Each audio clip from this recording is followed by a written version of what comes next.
एक सवाल कई वर्षों से मेरे पास आ रहा है। भक्तगण पूछ रहे हैं कि हमें राम राम लिखना चाहिए या सीताराम। अनेक तर्क देते हैं, बताते हैं कि फला फला ने अपने वीडियो में यह बताया कि इसलिए सीताराम लिखना चाहिए। कोई कुछ कहता है, कोई कुछ कहता है। आप क्या कहते हैं?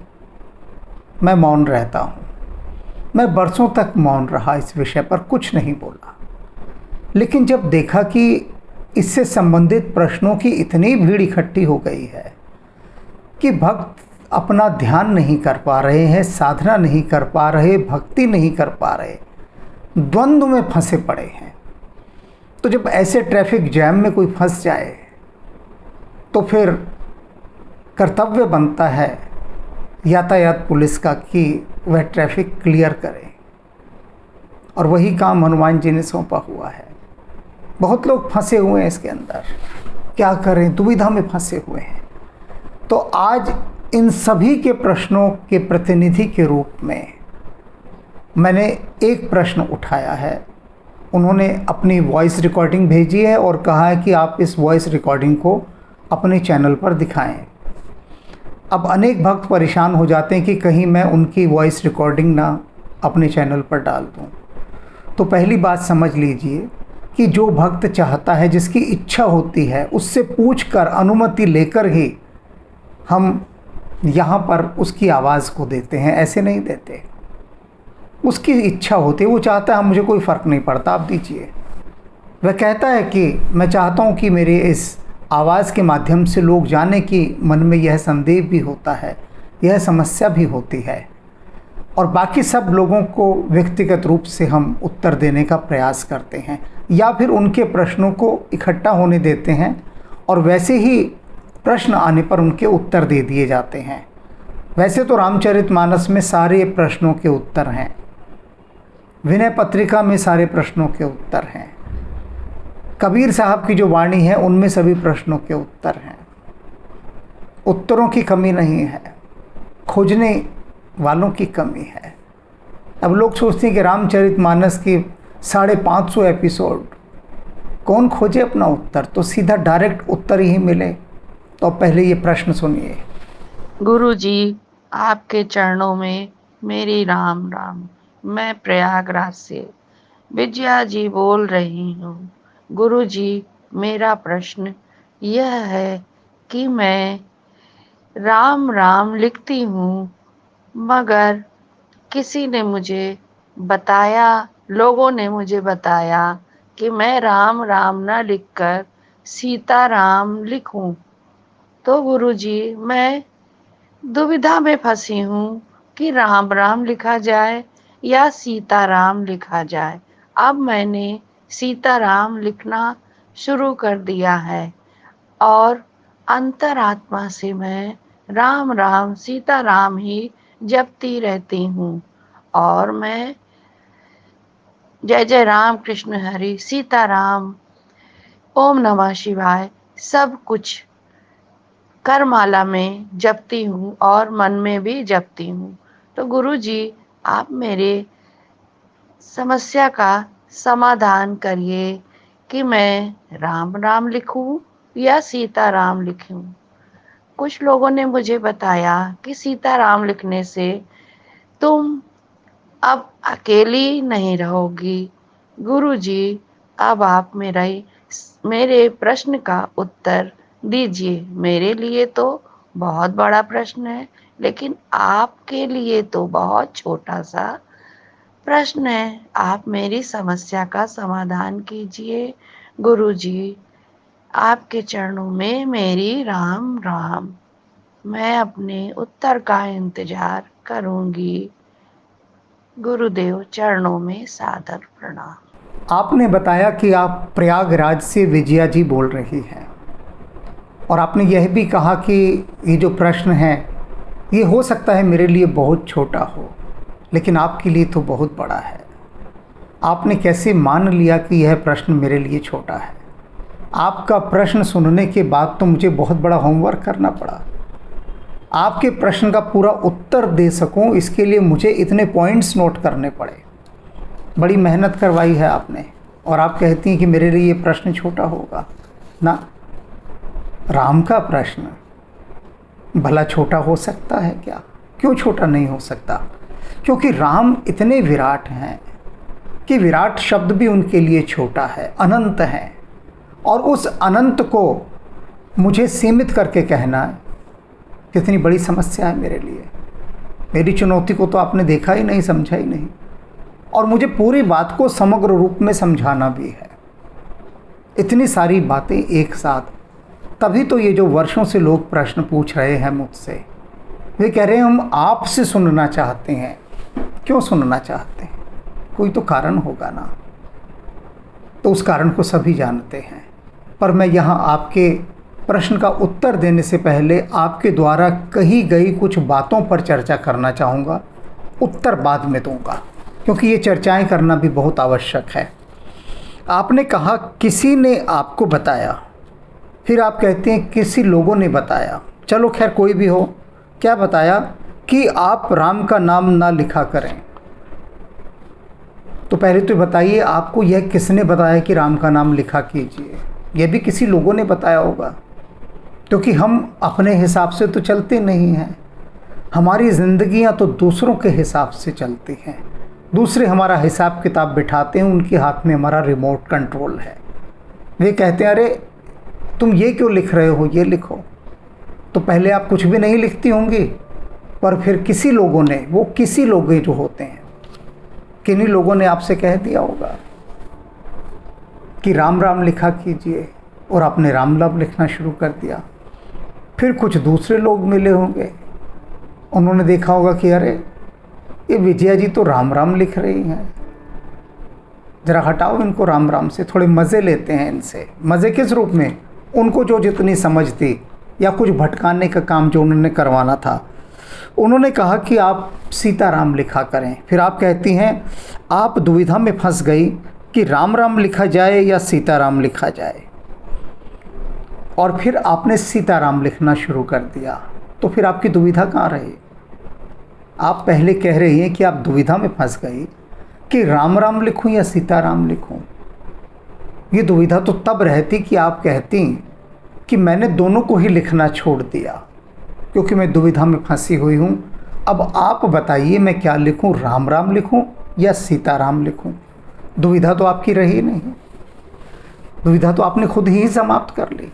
अब इन चीज़ों को समझिए, ये बड़ी बारीकी वाली चीज़ें हैं, छोटी छोटी। दुविधा तभी तक रहती है जब आप कुछ ना कर पाएँ। आप दुविधा में तब होती जब आप कहती मैंने दोनों ही छोड़ दिए।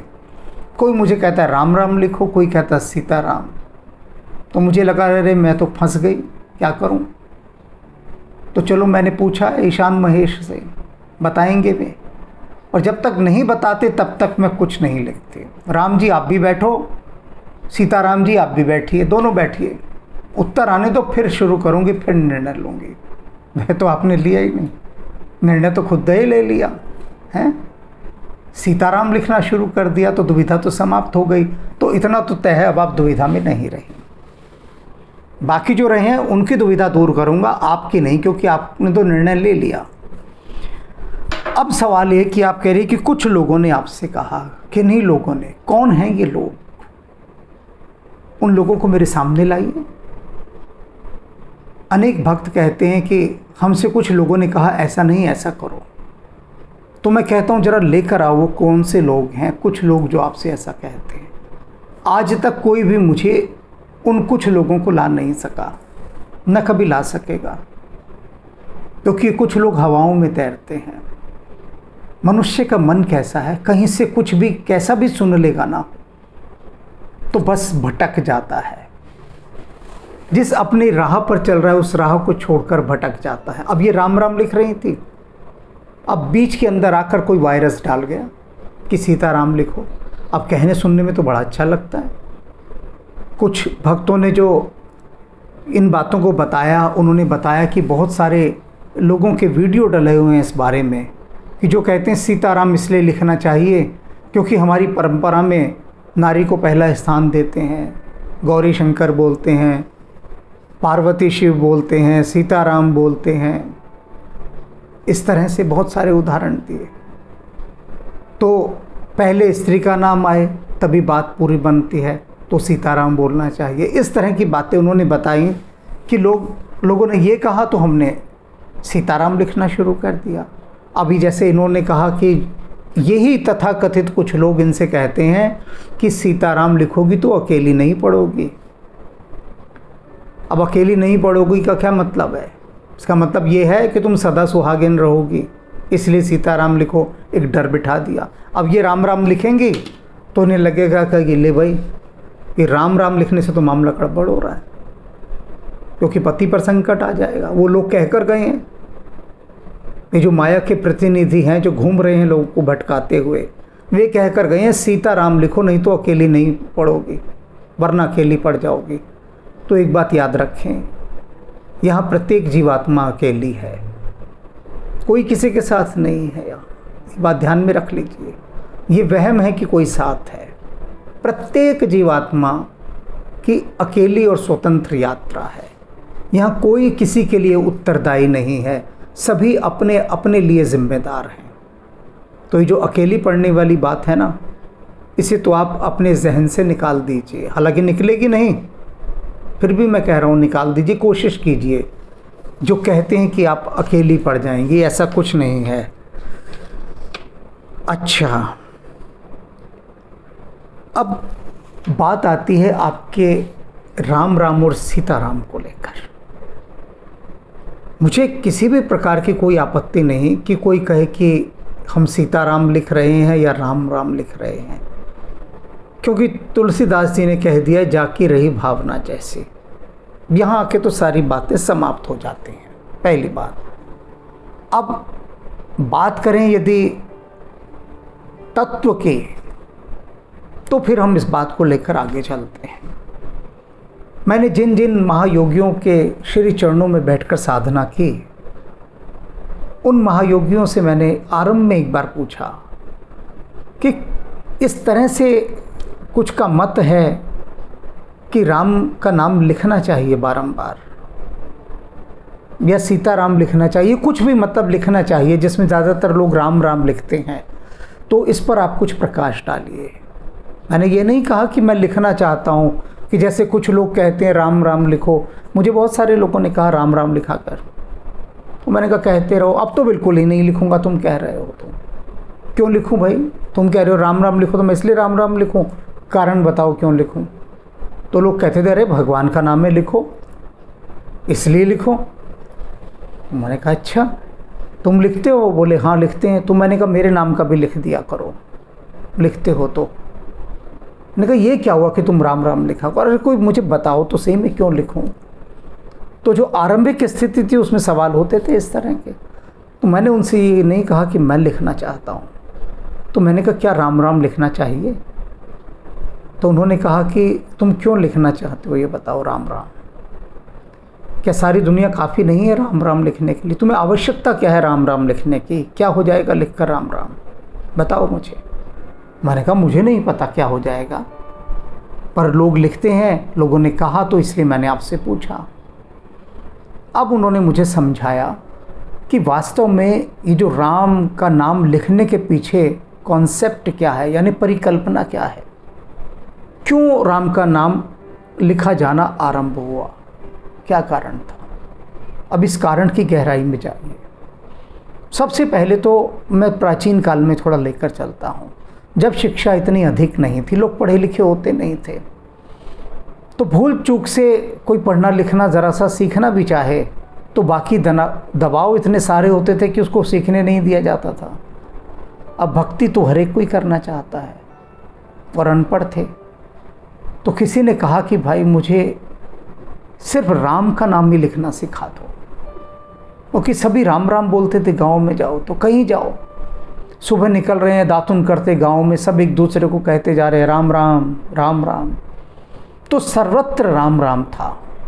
अगर आज से हम 40-50 साल पहले पीछे भी लौटें तो सर्वत्र राम नाम की महिमा थी। सर्वत्र हर जगह कहा जाता था राम राम। कोई किसी को संकोच नहीं था, कोई परहेज नहीं था, कोई आपत्ति नहीं थी किसी को, सब राम राम कहते थे। तो जब कहते थे और समाज अनपढ़ था ज़्यादा से ज़्यादा, तो राम एक ऐसा शब्द है जिसे लिखने में कोई कठिनाई नहीं होती किसी भी प्रकार की। तो जो अनपढ़ से अनपढ़ लोग थे, उन्होंने चाहे अपना नाम लिखना न सीखा हो, लेकिन राम लिखना सीख लिया। तो बस सिर्फ राम लिखते थे, राम राम राम राम। अब वो राम राम लिखकर वो जो अनपढ़ हैं, अपने भीतर एक गहरे संतोष और तृप्ति का अनुभव करते थे कि राम का नाम वो लिख रहे हैं। इसलिए राम का नाम लिखा जाता था। वहाँ से शुरू हुआ इस तरह की शुरुआत कि राम का नाम लिखना है। राम का नाम सबसे अधिक शुभ है, इसलिए भी वो राम का नाम लिखते थे कि राम का नाम लिख लिख कर हम राम में लीन हो जाएंगे, ये उनकी भावना थी। एक बात तो ये हो गई। अब दूसरी बात, राम का नाम लिखने की एक साधना है जो किनको दी जाती है। राम का नाम लिखने की साधना जिनका मन बहुत भटकता है, बहुत भटकता है। मतलब मन इतने चंचल बंदर के समान है कि निचला नहीं बैठता, भटकता रहता है। जैसे चंचल बंदर है ना, कूद रहा है हर समय। तो अब मन रूपी इस चंचल बंदर को कैसे बिठाएं? तो ये इसकी एक ध्यान विधि है। ये राम नाम लिखना एक ध्यान विधि थी, क्योंकि यदि उसको ध्यान विधि के रूप में करा जाए तो बड़ी लाभकारी है। क्या आप बैठें और सिर्फ राम का नाम लिख रहे हैं, राम राम राम राम, आप बड़े आराम से लिख रहे हैं, घसीटा नहीं मार रहे। मैंने देखी है लोगों की राम नाम की लिखी हुई बही खाते, ऐसा घसीटा मारा हुआ है कि पूछो मत, जम के घसीटा मारा हुआ है। तो मैंने उनसे कहा, भाई तुम्हें जल्दी किस बात की थी, इतना घसीटा मार के राम का नाम लिखा है? तो वो कहने लगे कि हमें 1 करोड़ बार लिखना था ना, तो स्पीड तो बढ़ानी थी। और मैंने भी राम का नाम एक जगह लिखा है, कभी बताऊंगा, किसी ध्यान विधि में बताऊंगा, अभी नहीं बता रहा कि राम का नाम लिखा कैसे है। तो अभी मैं उन लोगों की बात कर रहा हूँ जो घसीटा मार राम राम लिखते हैं। तो मैंने कहा 1 करोड़ बार लिखना है तो भी तो तुम आराम से लिख सकते हो, बहुत जीवन पड़ा है, और ना रहा जीवन तो अगले जन्म में लिख लेना, पर घसीटा क्यों मार रहे हो? राम का नाम लिखो, सौंदर्य के साथ लिखो, ठहराव के साथ लिखो। राम का नाम इसीलिए तो लिखा जा रहा है कि तुम थोड़ा ठहराव लाओ अपने जीवन में, तभी तो तुम्हारा मन ठहरे, तभी तो। और तुम यहाँ भी गाड़ी भगा रहे हो 5वें गियर में, क्यों भाई? और गंदा गंदा लिख रहे हो। और एक भक्त ने तो गजब ही कर दिया, मुझे उसने भेजा व्हाट्सएप, और राम का नाम पता नहीं कितने 1000 बार होगा नीचे तक लिखा हुआ, नीचे लिखा हुआ। वो सब कॉपी पेस्ट का माल था। एक बार राम का नाम लिखा, नीचे कॉपी पेस्ट, और भेजा मुझे कि गुरुदेव मैंने देखो राम का नाम इतनी बार लिखा। वो झंझट ही खत्म, हाथ से लिखने का भी। तो राम का नाम जो लिखना था ये एक साधना थी। अब बात आई कि सीताराम लिखा जाए या राम राम लिखा जाए। तो मैं अपने व्यक्तिगत विचार से कहता हूं कि सीताराम लिखने की क्या आवश्यकता है। ये द्वैत लाने की आवश्यकता क्या है? राम और सीता को अलग करने की क्या आवश्यकता कि आप लिख रहे हो सीताराम? क्या राम में सब कुछ नहीं समाया होगा? कहते हैं कि हाथी के पाँव में सबका पाँव, राम में सब कुछ समाहित है, सब कुछ। जब राम लिख दिया तो सीता तो संयुक्त तो हो ही गई स्वयं अपने आप। सीता अलग कहाँ रही? सीता को अलग दिखाए जाने की आवश्यकता ही क्या है? राम पर्याप्त हैं, राममय सब कुछ है, सभी कुछ राममय है। और ये जो भेद बुद्धि है ना कि सीता को राम से अलग करके दिखाना, कुछ लोग सोचते हैं कि हम इससे ज़्यादा सम्मान दे रहे हैं राम को कि सीता का नाम पहले लिख रहे हैं, या अच्छा है कि 2 नाम हमने लिख दिए तो स्तुति ज़्यादा हो जाएगी, प्रार्थनाएं ज़्यादा हो जाएगी। सीताराम लिखें, आपका मन कहता है, कोई समस्या नहीं, कोई दिक्कत नहीं, कोई आपत्ति नहीं, कोई अपशगुन नहीं, कुछ भी नहीं। लेकिन प्रश्न है कि क्या राम पर्याप्त नहीं है? प्रश्न ये है, जब राम पर्याप्त है, सब कुछ राम में समाया है, सब कुछ राममय है, तब राम के आगे सीता जोड़ने की क्या आवश्यकता है? भी सोचिए, थोड़ा गहराई से सोचिए कि राम में जो सौंदर्य है, सिर्फ राम, सीताराम जुड़ते ही एक द्वैत ले आते हैं, द्वि आ जाती है। राम में अद्वैत है, द्वि नहीं है, यानी दो नहीं है, एक ही है, एक ही तत्व है, और उस एक तत्व में ही सब समाया हुआ है, सब कुछ समाहित है वहाँ पर। लेकिन फिर भी यदि आपका मन सीताराम सीताराम, अब इन्होंने कहा ना मैं हाथ में माला लेकर ओम नमः शिवाय भी जपती हूँ, कृष्ण का भी नाम जपती हूँ, ठीक है, अगर मन वहाँ पर ठहरता है, मन वहाँ पर थमना चाहता है, तो अवश्य वहाँ पर ठहरिए, अवश्य बोलिए, अवश्य जपिए। लेकिन यदि मन ठहरना चाहता है, लेकिन यदि मन लोभ के कारण कि चलो मैं इतने सारे देवी देवताओं का इतना इतना नाम जपूं तो मुझे लाभ होगा, इस लोभ बुद्धि के कारण यदि राम का नाम भी लिखेंगे ना तो वो प्रभावी नहीं होगा, बिल्कुल प्रभावी नहीं होगा। और राम क्या कहते हैं, एक ही बात कहते हैं बारंबार कि जो भी कोई मुझे कपट को त्याग कर भजता है। अब आप कहेंगे कि राम राम लिख रहे हैं, इसमें हमारा क्या कपट है? कपट कुछ नहीं है, कपट भाव का होता है। कि सवाल कि राम राम लिख ही क्यों रहे हैं, तो उत्तर ये निकल कर आता है, पूछो लोगों से, वो कहते हैं हम राम राम इसलिए लिख रहे हैं जिससे हमारे पाप कट जाएं। कोई कहता है कि हमारे दुखों का अंत हो जाए इसलिए राम का नाम लिख रहे हैं। कोई कहता है राम का नाम लिखने से धन संपत्ति की वर्षा हो इसलिए लिख रहे हैं। यानी अनेक लोगों से मैंने पूछा कि तुम राम का नाम किस लिए लिखते हो? कुछ कहते हैं कि हम भक्ति के लिए लिख रहे हैं सिर्फ। वो सोचते हैं कि हम ज़रा एक यूनिक आंसर दें जिससे इनकी बोलती बंद हो जाए कि हम तो जी राम का नाम इसलिए लिखते हैं, भक्ति के लिए लिख रहे हैं। तो किसी के लिए भी अगर आप लिख रहे हैं तो वो कारण आ गया। धन के लिए लिख रहे हैं राम का नाम, पद के लिए लिख रहे हैं, या दुखों को दूर करने के लिए लिख रहे हैं, या पिछले पापों को काटने के लिए लिख रहे हैं, किसी न किसी कारण से लिख रहे हैं, किसी रीज़न से लिख रहे हैं, तो उसको राम कहते हैं कपट आ गया। यानी आपने छोटी छोटी सी कामनाओं के लिए, तुच्छ कामनाओं के लिए, क्या है 2 पैसे के लिए, तेरी 2 टके आंधी नौकरी मेरा लखा दसा बन जाए, सिर्फ 2 टकों के लिए राम को पुकार पुकार के राम की जान को आय हत्या कर दी कि हे राम 1 करोड़ बार तेरा नाम लिखा है, अब तो पैसे की बारिश कर दे। राम कर देंगे, उन्हें कोई फ़र्क नहीं पड़ता। की भी है लोगों पर, मेरे देखे की है बहुत सारे लोगों पर, बहुत सारे लोगों पर, लेकिन वो राम ने नहीं की। वो इन साधनाओं से प्रसन्न होकर छोटे मोटे जो देवी देवता होते हैं वो कृपा कर देते हैं। राम की कृपा तो बिल्कुल अलग होती है।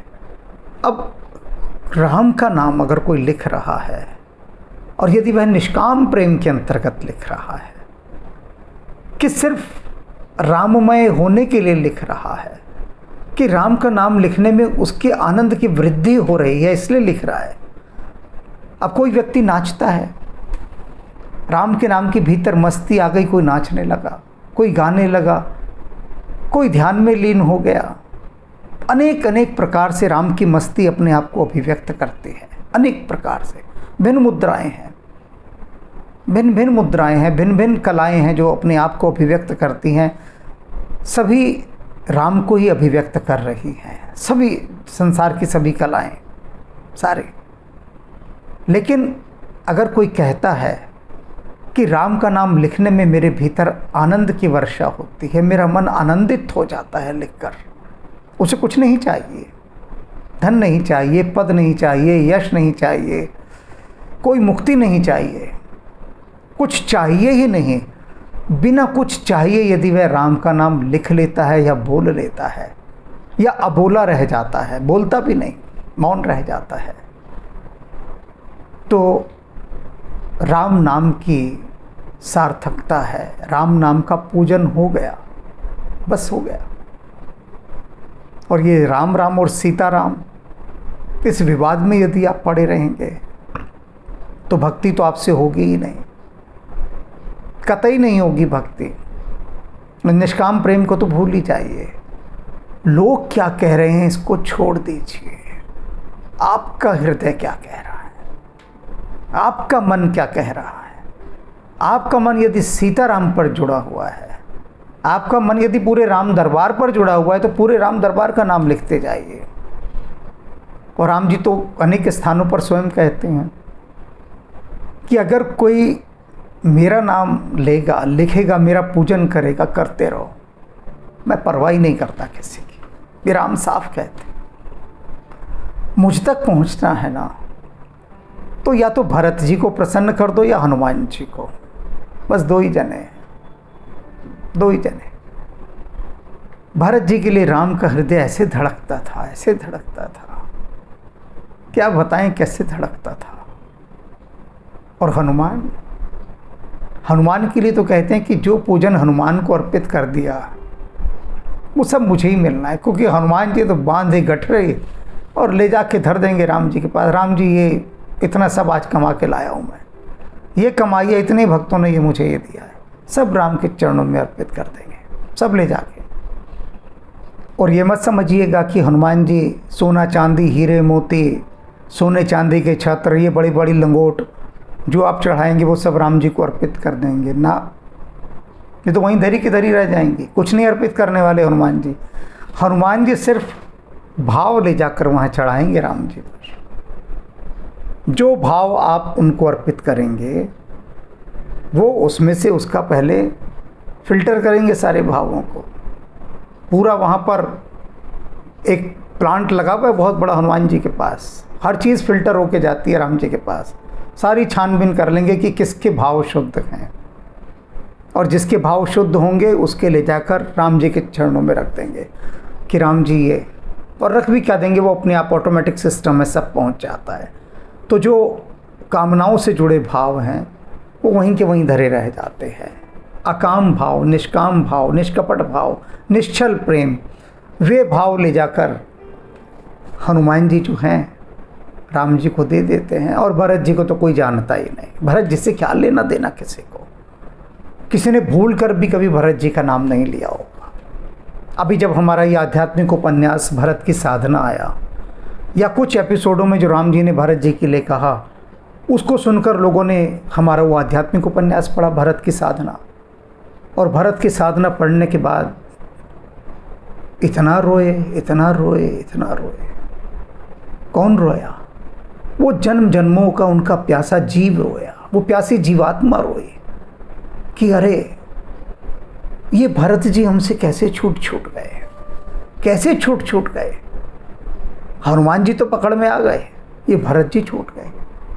और जब भरत की साधना इस आध्यात्मिक उपन्यास में प्रवेश किया भक्तों ने, तब उनके वो जो जन्म जन्म का प्यासा जीव है उसके कंठ में तब कहीं जाकर एक बूंद राम के नाम की पड़े, एक बूंद। और अमृत की तो एक बूंद ही काफ़ी होती है।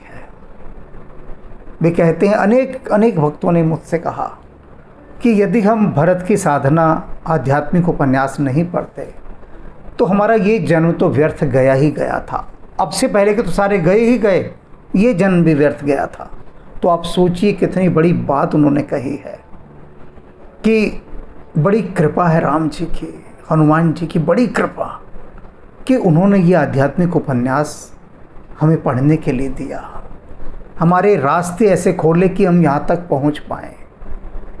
और पहुँचने के बाद हमने जाना कि वास्तव में राम के शरणागत हुआ कैसे जाता है। तो ये जो बात गहरी मैंने यहाँ बताई है ना, आप राम राम भी लिखिए, सीताराम भी लिखिए, लेकिन भरत की साधना इस आध्यात्मिक उपन्यास को बिल्कुल पढ़िए। ये हनुमान जी ने विशेष रूप से लिखवाई, तो सारे ही उपन्यास हैं हमसे हनुमान जी ने, लेकिन इस उपन्यास को तो जिसे कहते हैं ना कि आलती पालती मार के और आंसू बहाते हुए कोई लिखवाता है, ये हनुमान जी ने ऐसे लिखवाए। क्योंकि हनुमान जी का जो भाव भरत जी के लिए था, जब हनुमान जी भरत जी से मिले हैं, वो जो भाव है, तो बस वो तो भरत जी के चरणों में ही लौट गए पूरी तरह से भरत जी के चरणों में। और भरत जी की महिमा तो हनुमान जी ही जानते हैं। तो इसलिए यदि राम के हृदय में प्रवेश करना है तो ये परम गोपनीय द्वार मैं बता रहा हूँ, भरत की साधना। जीवन में बहुत चाट पकौड़ियाँ खाई होंगी, पिज़्ज़ा बर्गर खाए होंगे, भल्ले पापड़ियाँ खाई होंगी, आगे भी खाई जाती रही होंगी। ये तो छोटे मोटे आइटम बताए हैं। होटलों में जो जितना खाना खाया उसका कोई हिसाब नहीं। जितने वस्त्र पहने, जूता कपड़ा लत्ता ये सब पहना, गहने पहने, गाड़ियाँ बाइक मोबाइल ली, उसका तो कोई हिसाब किताब नहीं। उनसे बहुत सस्ता है ये, कुछ भी कीमत नहीं है इसकी, मुफ्त बराबर है। लेकिन ये वो गोपनीय द्वार है जो राम के हृदय तक ले जाने की शक्ति रखता है। जैसे रॉकेट होता है ना, अंतरिक्ष की यात्रा कराता है, वैसे ही ये भरत की साधना है। लेकिन चिंता मत कीजिए, बिल्कुल चिंता मत कीजिए। ये जो मायावी मन है ना, वो आपको इसको पढ़ने की प्रेरणा ही नहीं देगा, रोक लेगा। बड़ी सशक्त जंजीरें हैं उसकी, आपको उलझा देगा इधर उधर, बहुत कुछ कहेगा, रे बेवकूफ़ बना रहे हैं। और बस ये आपके मन से आपने सुना बेवकूफ़ बना रहे हैं, फ़ौरन मन की बात मान लेंगे। और सच में मत बेवकूफ़ बनिएगा, मन की सुनिएगा, क्योंकि मन के सवाल हैं तो मन की बातें तो सुनी ही जाएंगी।